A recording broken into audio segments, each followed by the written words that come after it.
Well, one local event is trying to keep the history of the Northwoods alive. Buena Vista Logging Days is in its 30th year, and despite the changing times, it's still going strong.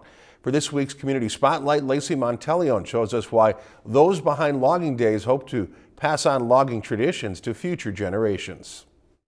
To walk into Buena Vista's Logging Days is to travel back in time. To be able to share with future generations and to be able to keep the history of logging and the whole lumberjack era alive. But the times are changing. Now everybody's a mechanized logger.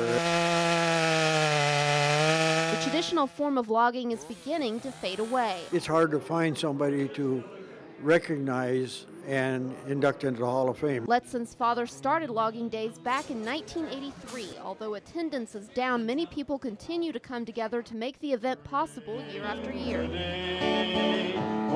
It's awesome to see people coming year after year and sharing their knowledge and their horsemanship skills and just their passion for this.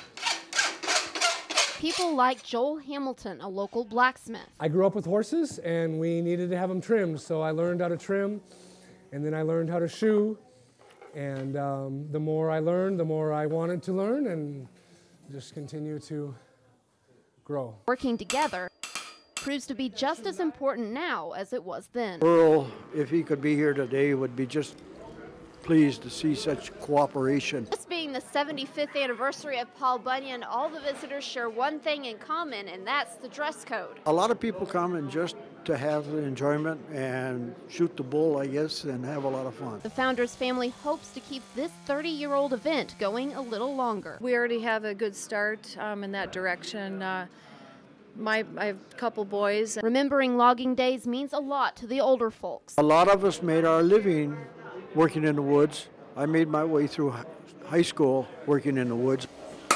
And they hope to pass those memories on to the next generation. And now, for this week's Community Spotlight, Lacey Monteleone, Lakeland News. The event ended with the annual Hall of Fame celebration. 3 loggers were inducted into the Hall of Fame this year. If you've enjoyed this segment of Lakeland News, please consider making a tax-deductible contribution to Lakeland Public Television.